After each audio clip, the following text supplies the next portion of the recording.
కోసం ముఖ్యమంత్రి welcome back to the debate. Pattabhi గారు నమస్తే అండి. నమస్కారం సార్. పట్టాభి గారు, మీరు ఇవాళ కూడా డిఎస్సి దీని మీద మాట్లాడారు. అయితే యాక్చువల్లీ ఏంటంటే నేను ఏపీలో డిఎస్సి లేకపోతే ఇంకోటి ఇట్లా ఒక్కటని కాకుండా ఒక కామన్ ఒక జనరల్ ఇష్యూగా దీన్ని చూసినప్పుడు బర్డ్ ఐతో మనం కనుక చూసినట్లయితే ఇది ఒక టూల్గా మారుతోందేమో అనిపిస్తోంది. టూల్గా కదా. సో అంటే ఓకే, నీట్ పేపర్ లీక్ అయింది, దాని మీద విద్యార్థులు యువత విజయం సాధించారు. పంజాబ్లో లీక్ అయింది, అది పొలిటికల్ టర్న్ తీసుకుంది. జార్ఖండ్లో లీక్ అయింది, అది పొలిటికల్ టర్న్ తీసుకుంది, కానీ విద్యార్థుల విజయం సాధించారు ఫైనల్గా. కానీ ఇక మీదట ఎలా ఇది రాజకీయపరమైన అస్త్రంగా మారి కుట్రల కుతంత్రాలతో పేపర్లు ఉద్దేశపూర్వకంగా లీక్ చేస్తే, డబ్బుల కోసమో అక్రమార్కులు చేయడం కాకుండా పొలిటీషియన్స్ చేస్తే, రాజకీయ పార్టీలు ఇన్వాల్వ్ అయి చేస్తే, ఇప్పుడు సపోజ్ ఇంకా క్లియర్గా చెప్పాలి అంటే సెంట్రల్లో ఎన్డీఏ ఏతర పక్షాలు సెంట్రల్ అయితే, ఏపీ అనుకోండి ఎగ్జాంపుల్ వైసీపీ మీకు అక్కడ ప్రధాన ప్రత్యర్థి కాబట్టి, తెలంగాణ అనుకోండి బీఆర్ఎస్ కావచ్చు, బీజేపీ కావచ్చు, ఇంకొకరు కావచ్చు, కర్ణాటక అనుకోండి బీజేపీ, తమిళనాడు అనుకోండి ఏఐడిఎంకే, డిఎంకే, ఇంకా 2-3 పార్టీలు ఉన్నాయి, కేరళ కాంగ్రెస్ ఏతర పార్టీలు. ఇట్లా వీళ్ళు వాటిని టూల్గా తీసుకుని పేపర్ లీకేజ్ చేసి ముఖ్యమంత్రుల్ని, విద్యామంత్రుల్ని, ప్రభుత్వాన్ని బదనాం చేసి సత్యసాచార విద్యార్థులు అన్నట్టుగా తయారవుతుందేమో అనే ఒక ఆందోళన వ్యక్తమవుతోంది. ఇది కనబడుతుంది ఆ సిమ్టమ్స్. మీ అనాలిసిస్ ఏంటి? విక్కీ గారు, మీకు ప్యానెల్లో ఉన్నటువంటి మిత్రులకి, ఏబిఎన్ ప్రేక్షకులందరికీ నమస్కారం. నమస్తే అండి.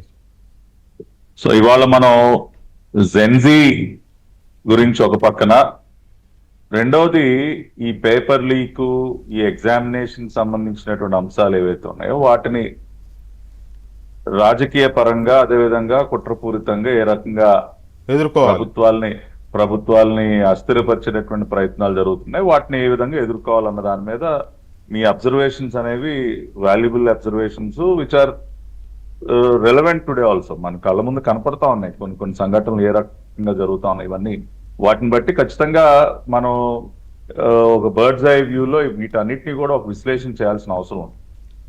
సో దానిలోకి ఇన్డెప్త్ లోకి వెళ్లే ముందు ఇవాళ ఒక ఇంట్రెస్టింగ్ అనాలిసిస్ ఏమొచ్చిందంటే జెన్జీ గురించి, మన భారతదేశంలో percentage share of Gen Z among eligible voters చూసినట్లయితే 29.2% అండి. ఇవాళ total Gen Z population in India is 407 million అని, టోటల్ ఎలిజిబుల్ ఓటర్స్ లో 29.2 voters across India Gen Z voters ఉన్నారని చెప్పి ఒక analysis. వేరాస్ China has 264 million Gen Z, 16.8% చైనాలో ఉంటే, అమెరికాలో యునైటెడ్ స్టేట్స్ లో 73 మిలియన్, 20.2. అంటే జెన్జీ యొక్క పాపులేషన్ కానీ, ఎన్నికల్లో వారి యొక్క ప్రభావం కానీ పెద్ద ఎత్తున ఉండబోతుంది అన్నది అనాలిసిస్ ద్వారా అర్థమవుతోంది. రాష్ట్రాల వారీగా కూడా ఇచ్చారు. బీహార్లో percentage of Gen Z among total voters is 36.7%, Uttar Pradesh 33.9, Madhya Pradesh 31.4, మన రాష్ట్రంలో 24.7, దాదాపుగా 25% ఉంది. సో అట్లా రేపు జరగబోయేటటువంటి ఎన్నికల్లో జెన్జీ యొక్క పాత్ర చాలా కీలకంగా మారబోతున్నాం.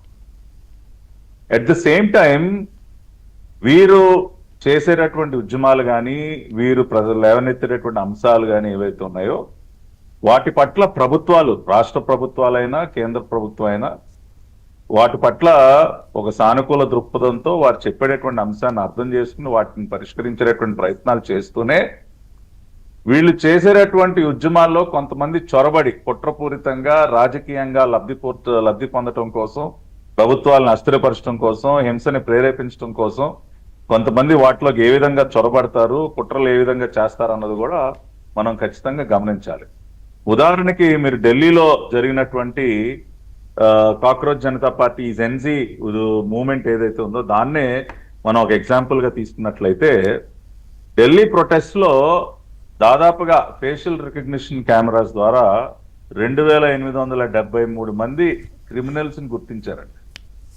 2873. దానిలో 989 మంది గ్రేవ్ ఆఫెన్సెస్, 101 మంది మర్డర్ ఛార్జెస్ ఎదుర్కొనేటువంటి క్రిమినల్స్ గుర్తించారు.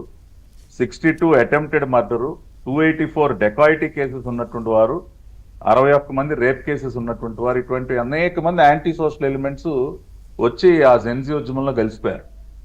అంటే ఇది ఒక కుట్రలో భాగంగా, ఖచ్చితంగా ఒక కుట్రలో భాగంగా అటువంటి యాంటీ సోషల్ ఎలిమెంట్స్ అన్నిటినీ కూడా వీళ్ళలో కలిపేసి హింసని ప్రేరేపించేటటువంటి ప్రయత్నం, పోలీసులపైకి రాళ్ళు రోవటం కానివ్వండి, లేదంటే సీసా విసరటం కానివ్వండి, అవి జనరల్ గా విద్యార్థులు చేసేటటువంటి పనులు కాదు. ఇదిగోండి దాదాపు 2800 మంది క్రిమినల్స్ ఆ మూమెంట్ లో కలిసిపోయి ఆ రకంగా ఒక కుట్రలో భాగంగా చేసినటువంటి పని, అదంతా కూడా ఇప్పుడు ఎక్స్పోజ్ అయింది. కాబట్టి ఖచ్చితంగా ఇటువంటి ఉద్యమాల ముసుగులో కుట్రలు జరుగుతాయి. అదేవిధంగా కొన్ని రాజకీయ పార్టీలు కూడా వాళ్ళ స్వలాభం కోసం పనిచేస్తాయి. మొన్న ఢిల్లీ ఉద్యమంలో ఒక పక్కన ఆమ్ ఆద్మీ పార్టీ, ఇంకొక పక్కన కాంగ్రెస్, ఇద్దరు ఒకళ్ళ మీద ఒకళ్ళు కొట్లాడుకుంటూ ఉన్నారు. నువ్వెందుకు వచ్చావు అంటే నువ్వెందుకు వచ్చావు, నీకేం పని అయ్యా అంటే నీకేం పని. ఆమ్ ఆద్మీ పార్టీ అసలు కాంగ్రెస్కి ఏం పని అని వాళ్ళు అంటారు, కాంగ్రెస్ వాళ్ళు నీకేం పని వీళ్ళు అంటారు. అసలు విద్యార్థుల ఉద్యమాన్ని పక్కన పెట్టేసి వీళ్ళిద్దరు కొట్టుకుంటా ఉన్నారు. ఇదంతా జరుగుతూ ఉంటే రాహుల్ గాంధీ గారు సడన్ గా నేను ప్రధానమంత్రి గారి ఇంటి మీదకి అటాక్ అని చెప్పి ఆయన విద్యార్థులను వదిలేసి వాళ్ళ పార్టీ నాయకులను వేసుకుని పిఎం గారి ఇంటి వైపుకి వెళ్ళిపోయారు. వీళ్ళేమో సార్ అసలు మా ప్రోగ్రాంలో లేదండి, ఇదేంటంటే బాబు మీరు అటెండ్కి వెళ్తున్నారని చెప్పి వీళ్ళు.